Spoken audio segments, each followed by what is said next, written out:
Bàiជំរាបសួរហើយក្នុងវីដេអូនេះយើងនឹងស្វែងយល់ពីវិធីសាស្ត្រលទ្ធកម្មបាទសម្រាប់លទ្ធកម្មទំនិញសំណងនិងសេវាកម្មហើយនៅក្នុងចំពោះ4នេះដែរគេបាននិយាយរៀបរាប់ពីវិធីសាស្ត្រលទ្ធកម្មអស់ហ្នឹងបាទអញ្ចឹងបងប្អូនអាចមើលបានហើយខ្ញុំមាន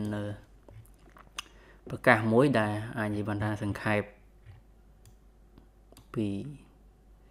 អ្វីដែលច្បាប់បាននិយាយហ្នឹងបាននេះប្រកាស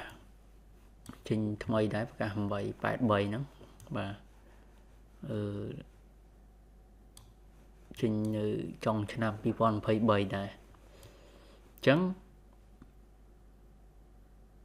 នេះគឺបាននិយាយប្រកាសមួយត្រូវបានកំណត់កម្រិតទឹកប្រាក់សម្រាប់អនុវត្តវិធីសាស្ត្រលទ្ធកម្មទំនិញសំណងនិងសេវាកម្មបាទអញ្ចឹងក្នុងនេះប្រកាសនេះគេនិយាយពីការកំណត់កម្រិតទឹកប្រាក់សម្រាប់អនុវត្តវិធីសាស្ត្រលទ្ធកម្មអញ្ចឹងយើងមើលក្នុងតារាងគេនេះមកមែនអញ្ចឹងយើងឃើញហើយវាដូចសង្ខេបវាលឿនមើលឆាប់យល់អញ្ចឹងវិធីសាស្ត្រលទ្ធកម្មវាមាននេះគេច្រើននិយាយកាត់ដល់បអដល់បសអញ្ចឹងពាក្យពេញនេះគឺការដេញថ្លៃដោយប្រកួតប្រជែងជាលក្ខណៈអន្តរជាតិណាអញ្ចឹងសម្រាប់ទំនិញទឹកប្រាក់ចាប់ពីប្រមាណទៅសំណងប្រមាណទៅសេវាប្រមាណទៅអញ្ចឹងមានវិធីសាស្ត្រទាំងអស់នេះបាទតែមាននៅក្នុងច្បាប់បាននិយាយហ្នឹងមានដល់បអដល់បសដល់កពិគ្រោះថ្លៃបាទពអថស្ទង់តម្លៃសត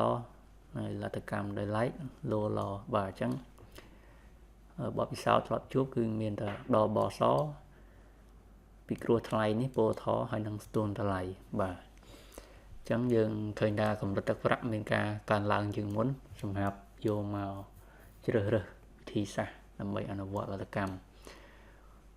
ភេទទាំង3ហ្នឹងបាទទាំងទំនិញសំណងហើយនិងសេវាកម្មអញ្ចឹងយើងងាកមកច្បាប់យើងវិញបាទអញ្ចឹងក្នុងច្បាប់នេះគេបានពណ៌នាថាលក្ខខណ្ឌកម្រិតទឹកប្រាក់នីតិវិធីអីអស់នេះ